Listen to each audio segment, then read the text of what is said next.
પાત્રની આગળ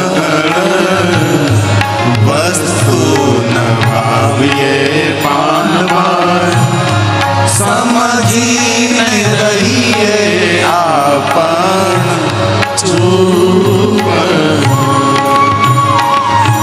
જે વાત આપણા પુરાણોમાં કહે છે એ જ વાત લોક ભજનોમાં. અને ગંગા સતી પાનબાઈના ભજનો તો માણસને એકવાર આમ ઊભો કરી દે, માણસને જાગતો કરી દે, માણસને દોડતો કરી દે. હવે તો આવા ભજનો આપણને ઓછા સંભળાય છે. તો સજ્જને ક્રિયતે કથમ દુર્જને ક્રિયતે કથમ નહીં. દુર્જનને આડા દઈએ ડુંગરા અને હરિજનને મળીએ મોઢો મોઢ. ભગવાનના ભક્તો હોય તેને મોઢો મોઢ મળે. દુર્જનને આડા દઈએ ડુંગરા એને નથી મળવું મળે.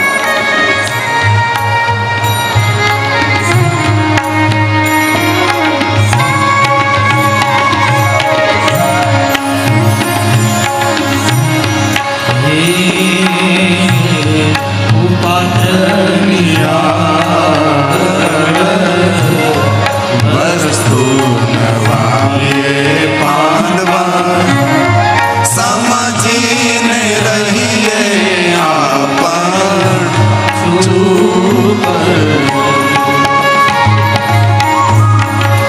લઈને આવીને ધનનો ઢગલો કરે જોને.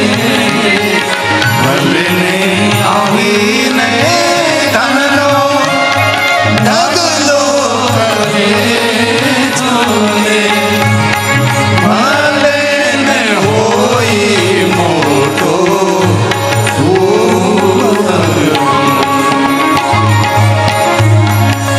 પાત્રની વસ્તુ નવાવીએ પાનવા સમજીને રહીએ આપણ ચૂપ. સમજીને રહીએ આપણ ચૂપ. તેથી બ્રહ્મા નારદને કહે છે, હે સાધુ, હે સાધુ, હે સાધુ. કથા કોના માટે છે? કથા સાધુ માટે છે. હે સાધુ, હે સાધુ. બ્રહ્મા સ્વયં બોલ્યા છે, હે સાધુ, હે સાધુ. બ્રહ્મન સાધુ પૃષ્ઠોહમ હે સાધુ. ત્વયા વિબુધ સર્વમાં લોકોપકારિણા નિત્યં લોકાનાં હિતકામ્યયા લોકાનાં હિતકામ્યયા. જગત હિત માટે, જગત ઉપર ઉપકાર કરવા માટે હે નારદજી હું તમને ભગવાન મહાદેવની કથા કહીશ. આપ આદરથી અને ભાવથી ભગવાન મહાદેવની કથાનું શ્રવણ કરો. આવી રીતે બ્રહ્માજી બ્રહ્મલોકમાં હવે નારદ સમક્ષ ભગવાન મહાદેવની કથાનો પ્રારંભ કરે છે. પણ બ્રહ્મા નારદને એમ કહે છે કે નારદજી આપના સામે હું ભગવાન મહાદેવની કથાનો પ્રારંભ કરું એ પહેલાં ભગવાન શિવજીની સુંદર સ્તુતિ કરું. બ્રહ્માજી ભગવાન મહાદેવની સુંદર સ્તુતિ કરે છે. બ્રહ્મા નારદને કહે છે, નારદ ભગવાન શિવજીને હું પગે લાગુ. ભગવાન શિવજીને પ્રણામ કર્યા બાદ હું કથાનો પ્રારંભ કરું. બ્રહ્માજી આટલી મોટી મહાદેવની સ્તુતિ કરી છે કે બ્રહ્માની સ્તુતિ ઉપર 9 દિવસ કથા થઈ શકે. બ્રહ્માની દ્રષ્ટિએ મહાદેવ કેટલા શ્રેષ્ઠ છે, બ્રહ્માજીની દ્રષ્ટિએ મહાદેવ કેટલા મહાન છે, મહાદેવની કેટલી શ્રેષ્ઠતા છે, મહાદેવની કેટલી વિશાળતા છે, મહાદેવની કેટલી ઉદારતા છે, મહાદેવના તપની કેટલી ભવ્યતા છે, એ બધું જ બ્રહ્માજી પોતાની સ્તુતિમાં ભગવાન શિવજીને કહ્યું છે. એક સ્તુતિ પર શિવપુરાણ તો આપણે બાદમાં બીજા નંબરમાં આ શિવની સ્તુતિ જેટલી બ્રહ્માજી કરે છે. બ્રહ્માજી ભગવાન મહાદેવને પ્રણામ કરે છે. નમો સહનંતરૂપાય. આ બ્રહ્માજી બોલ્યા છે, મહાદેવ તમારા અનંત રૂપો છે. મારે કયા રૂપને પ્રણામ કરવું, મારે કયા સ્વરૂપને પ્રણામ કરવું, મારે કયા સ્વરૂપની વંદના કરવી? કોઈ માણસ એમ કહે કે ભગવાન શિવજીના કોઈ અવતાર નથી થયા. ભગવાન શિવજીના આટલા અવતારો થયા છે, જેટલી વરસાદની ધારાઓ છે એટલા મહાદેવના અવતાર છે. શિવ મહાપડ ગ્રંથની શતરુદ્ર સંહિતા શિવજીના અવતારોથી ભરેલી છે. જેટલા મહાદેવના અવતારો થયા છે એટલા અવતારો કોઈ દેવતાઓનો પણ થયા નથી. એવા ભગવાન મહાદેવ છે. અને બીજી વાત એ કે જ્યોતિર્લિંગ 12 નથી, 100 કરોડ જ્યોતિર્લિંગો છે. અને 100 કરોડ જ્યોતિર્લિંગોમાંથી મુખ્યાની પ્રધાન જ્યોતિર્લિંગ એ 12 જ્યોતિર્લિંગ છે. અને એ 12 જ્યોતિર્લિંગના 12 ઉપલિંગો પણ છે. હમણાં મેં ભુવનેશ્વર કથા કરવા ગયા હતા ઓડિશામાં. લિંગરાજ ભુવનેશ્વર કહેવાય. લિંગરાજ, લિંગોનો રાજા ભુવનેશ્વર કહેવાય. એ ભુવનેશ્વરમાં 1 લાખથી વધારે ભગવાન મહાદેવના લિંગ સ્વરૂપો છે. 1 લાખથી વધારે આ ભુવનેશ્વરમાં જ. અને આપ સૌ જગન્નાથ ભગવાનનું દર્શન કરવા ગયા હશો જગન્નાથપુરી. જગન્નાથપુરીના પરિસરમાં ભગવાન મહાદેવના પ્રાચીન 54 શિવલિંગો છે. ભગવાન જગન્નાથની આજુબાજુમાં 54 ભગવાન મહાદેવના પ્રાચીન શિવલિંગો છે. જેવી રીતે આપણે પિંડારક તીર્થની અંદર કેટલા ભગવાનના લિંગ સ્વરૂપો છે. દુર્વાસા મુનિએ સ્થાપિત કર્યું એ શિવલિંગ, અર્જુનજીએ સ્થાપિત કર્યું તે શિવલિંગ, જે 3 શિવલિંગો. બીજા અનંત શિવલિંગો આ ધરતી પર હતા, પણ કાલક્રમે એ બધા શિવલિંગોનો ક્ષય થયો. આટલા ભગવાન મહાદેવના લિંગ સ્વરૂપો છે. આ કલ્પનીય છે.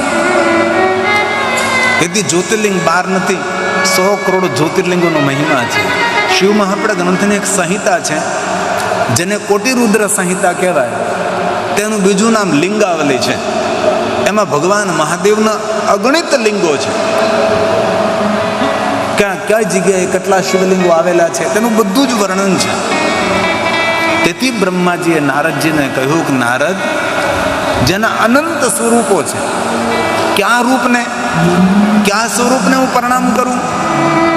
આ બ્રહ્માજી બોલ્યા છે, હે નારદ, નમો સવનંત રૂપાય નીલકંઠ નમોસ્તુતે અવિજ્ઞાન સ્વરૂપાય કેવલ્યાય સ્મૃતાય ચ કેવલ્યાય મૃતાય ચ. પરંતુ બ્રહ્માજીએ કહ્યું, બધા રૂપોમાં મને નીલકંઠ રૂપ બહુ વાલો છે. મહાદેવે સમુદ્ર મંથન કરતા જે વિષ નીકળવું ભગવાને વિષપાન કર્યું છે, તેથી ભગવાનને આપણે નીલકંઠ કહીએ છીએ. અને બ્રહ્માજીએ મહાદેવને એ પણ કહ્યું કે આ વિષ કોણ પી શકે, ઝેર કોણ પી શકે, જે સાક્ષાત અમૃતનો સ્વરૂપ હોય. કેવલના યામૃતા, તમે સાક્ષાત અમૃતના સ્વરૂપ છો, તેથી આ વિષપાન કરી શકો છો. જે અમૃત સ્વરૂપ નથી એ ભગવાન મહાદેવજી વિષપાન કેવી રીતે કરી શકે? તેથી નીલકંઠ નામથી ભગવાન તમે પ્રસિદ્ધ થયા છો. જ્યારે દેવો અને દાનવોએ ભેગા મળીને સમુદ્ર મંથન કર્યું ત્યારે રત્નો નીકળ્યા, આયરાવાદ, ધનવંતરી, લક્ષ્મી, ઘણું બધું.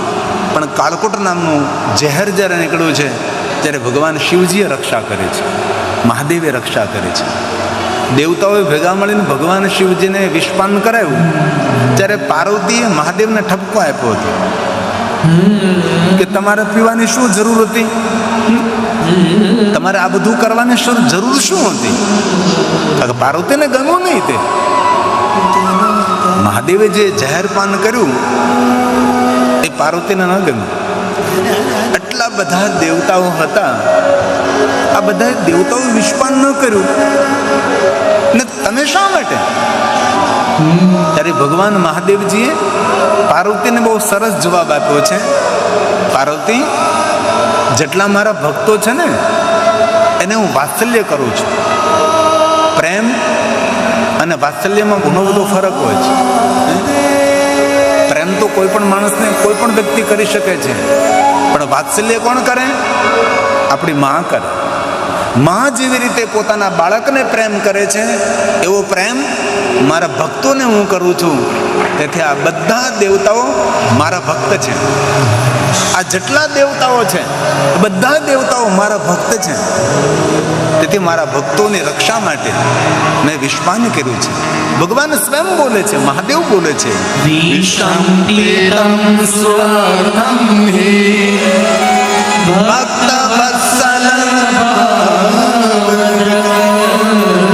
મારા ભક્તોને હું વાત્સલ્ય કરું છું, મારા ભક્તોને હું પ્રેમ કરું છું. તેથી દેવતાઓનું દુઃખ દૂર કરવા માટે દેવ કષ્ટં ભૂતં યદા સર્વ દેવ મયા સુરા સર્વે દેવ મયા સુરા. જેટલા દેવતાઓ છે બધા દેવતાઓ મારા ભક્ત છે.